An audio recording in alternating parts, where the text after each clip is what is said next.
अस्सलामुअलैकुम दोस्तों, उम्मीद है आप सब खैरियत से होंगे।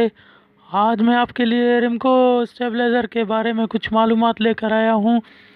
तो वीडियो को आगे बढ़ाने से पहले मैं ये कहना चाहता हूँ कि हमारी वीडियो को लाइक करें, कमेंट करें, शेयर करें, सब्सक्राइब करें और बेल आइकन को दबाएं। दोस्तों, उससे ये होगा कि हमारी हर नई आने वाली वीडियो आपको मिलती रहेगी और आप उससे कुछ ना कुछ फ़ायदा हासिल करते रहेंगे। तो दोस्तों, वीडियो को आखिर देखने से आपको ये फ़ायदा मिलेगा कि उसकी मुकम्मल मालूमात आपको मिलेगी और वही फ़ाल्ट आप ख़ुद घर में भी हल कर सकेंगे। तो चलिए वीडियो को आगे बढ़ाते हैं। दोस्तों, जैसा कि आप देख रहे हैं, ये रिमको स्टेबलाइज़र है, 3 रिले है। दोस्तों, ये 3 रिले स्टेबलाइज़र था, बिल्कुल ये इसका वोल्टेज बिल्कुल ऑफ थे। तो इसको जब मैंने चेक किया तो इसमें वोल्टेज बिल्कुल नहीं आ रहे थे, इसका वोल्ट बिल्कुल ऑफ था और मेन सप्लाई ही नहीं आ रही थी। तो जब मेन सप्लाई ही नहीं आएगी तो आउटपुट किस तरीके से वो निकालेगा? जब मेन सप्लाई उसमें होगी तो आउटपुट क्रॉस करेगा, आउटपुट बनाएगा। तो जैसा कि दोस्तों आप देख रहे हैं, पहले हम इसका जो है तो मीटर को 250 पर रखेंगे, जहाँ पर मुझे 220 चेक करना है। तो हम इसका सबसे पहले हम फ्यूज़ चेक करेंगे। हो सकता है इसका फ्यूज़ ख़राब हो, तो उसके बाद ही हम कुछ आपको बताएंगे। तो दोस्तों, जैसा कि आप देख रहे हैं, मैं फ्यूज़ को चेक कर रहा हूँ कि फ्यूज़ पर वोल्ट आ रहे हैं या नहीं आ रहे हैं। तो मैंने जब चेक किया तो फ्यूज़ पर वोल्ट आ रहे थे, लेकिन फ्यूज़ वोल्ट निकाल नहीं रहा था। फ्यूज़ जब वोल्ट क्रॉस करके ट्रांसफार्मर तक पहुँचाएगा तो फिर वो ट्रांसफार्मर आगे वोल्टेज को बराबर करेगा। तो जब फ्यूज़ ही आउटपुट नहीं करेगा तो ट्रांसफार्मर तक वोल्टेज नहीं आएंगे। जब नहीं आएंगे तो ट्रांसफार्मर आउटपुट नहीं बनाएगा और इससे ये होगा कि स्टेबलाइज़र आउटपुट नहीं निकालेगा। तो दोस्तों, अभी मैं इसका फ्यूज़ चेक करता हूँ, क्योंकि फ्यूज़ ये आउटपुट वोल्टेज नहीं निकाल रहा। जब फ्यूज़ आउटपुट निकालेगा तो आगे मसला इसका क्लियर होगा। तो अभी हम इसका फ्यूज़ चेक करेंगे कि ये फ्यूज़ ख़राब है या सही है। उसके बाद ही इसका कुछ ना कुछ रिज़ल्ट हम निकालेंगे कि ये क्या मसले की वजह से ये फ्यूज़ का ख़राब हो गया है, या फ्यूज़ अगर सही है तो हो सकता है इसकी तार ख़राब हो। तो दोस्तों, पहले हम इसका फ्यूज़ चेक करते हैं। तो जब मीटर की मदद से फ्यूज़ ख़राब लग रहा है, शक में है, तो हम इसका फ्यूज़ निकाल कर चेक करेंगे। तो दोस्तों, ये देख रहे हैं फ्यूज़ कवर, फ्यूज़ सॉकेट है। इसमें जो फ्यूज़ लगा होता है 10 एम्पेयर का ज़्यादातर लगता है फ्यूज़। ये पट्टी वाला फ्यूज़ है। ये ज़्यादातर जो है तो ख़राब अगर हो जाते हैं, लेकिन महसूस नहीं होता कि ये ख़राब हो गया है, क्योंकि ये फ्यूज़ बिल्कुल 2 नंबर फ्यूज़ हैं, ओरिजिनल नहीं है। अगर ये ख़राब होता है भी मालूम नहीं पड़ता है कि फ्यूज़ ख़राब है या सही है। तो इसकी जगह पर मैं एक दूसरा फ्यूज़ लगाऊंगा, जो एक तार वाला फ्यूज़ होता है, जिसके अंदर एक तार लगी होती है। वो अगर चाइना वाला फ्यूज़ होता है, इसको चाइना वाला फ्यूज़ कहते हैं, क्योंकि ये अगर बस्ट हो जाता है तो बीच में से नज़र आता है कि ये ख़राब है या सही है। अगर सही होगा तो इसमें लाइन अंदर होगी, अगर ख़राब होगी तो लाइन बस्ट हो जाएगी। जो पट्टी वाला फ्यूज़ पहले मैंने आपको दिखाया, जो इस स्टेबलाइज़र से निकाला, वो बिल्कुल हल्के वाला है। जो अभी मैं डाल रहा हूँ तार वाला, जो इसके अंदर तार होती है, वो बिल्कुल अच्छे वाला फ्यूज़ होता है। अभी मैं ये फ्यूज़ डालकर इसका सप्लाई चेक करूँगा कि सप्लाई ऑन हुई है या नहीं हुई।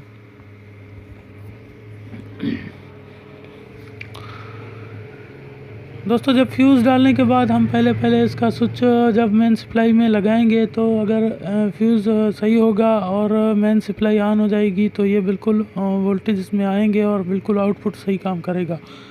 और इसके बाद ही हम इसका जो है तो सर्किट को चेक करेंगे कि सर्किट इसकी ख़राब है या सही। अगर सही है तो इसको फिट कर देंगे, अगर ख़राब है तो, जैसा कि दोस्तों मैंने देख रहे हैं, मैंने वोल्टेज में लगाया है तो इसके वोल्टेज बिल्कुल आ रहे हैं। इनपुट और आउटपुट 220 बिल्कुल बता रहा है।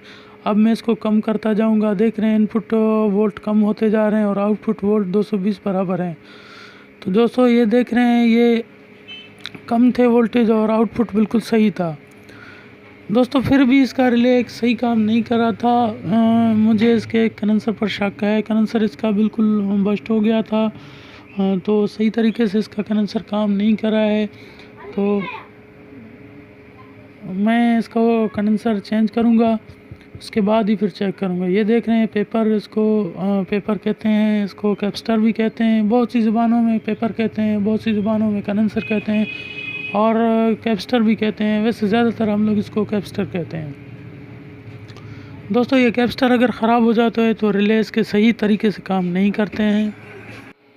तो दोस्तों आप इसका कैप्स्टर चेंज कर लें तो इंशाल्लाह उसके रिले बिल्कुल सही तरीके से काम करेंगे और आपकी स्टेबलाइज़र की जो सर्किट होगी बिल्कुल सही तरीके से काम करेगी। तो दोस्तों इसका नंबर अगर थोड़ा बहुत चेंज हो तो उससे कोई फ़र्क नहीं पड़ता। अगर ऑलरेडी इसका नंबर आपको नहीं मिलता है उस टाइम, तो अचानक से आपके पास कोई ऐसा आ जाता है, इसका नंबर आपके पास कोई भी ना हो, किसी भी सर्किट के में आपके पास ना हो, तो आप थोड़ा बहुत चेंज कर सकते हैं। ज़्यादा नंबर इसके चेंज करने की ज़रूरत नहीं है। उससे ये होगा कि सर्किट सही तरीके से काम नहीं करेगी। आप ये देख रहे हैं कि ये बिल्कुल बस्ट हो गया है, हाई वोल्टेज की वजह से ये ख़राब हो गया है। फिर जब ये ख़राब हुआ था तो इसकी वजह से जो पिछला फ्यूज़ था, पीछे जो हमने फ्यूज़ डाला वो फ्यूज़ ख़राब हो गया था। वैसे तो फ्यूज़ इसलिए होते हैं कि अगर कोई भी शॉर्ट सर्किट हो तो इसका फ्यूज़ जो इसमें है वो ख़राब हो जाए और इससे में आगे नुकसान ना हो। तो दोस्तों अभी हमने आपको दिखाया कि फ़ॉल्ट ये था, इसकी वजह से उसका फ्यूज़ ख़राब हो गया था। और फ्यूज़ जब हमने डाला तो वोल्टेज तो आ गए थे लेकिन सही काम नहीं कर रहे थे। तो इसीलिए मैंने जब देखा सर्किट में तो इसका कैपेसिटर बिल्कुल बस्ट हो गया था। तो अभी इसका कैपेसिटर मैंने निकाला है, तो दूसरा कैपेसिटर उठाएंगे, इसी की जगह पर दूसरा कैपेसिटर लगाएंगे। उसके बाद इसकी सेटिंग चेक करेंगे। तो दोस्तों जैसा कि आप देख रहे हैं मैंने बहुत किस्म के कैपेसिटर निकाले हुए हैं।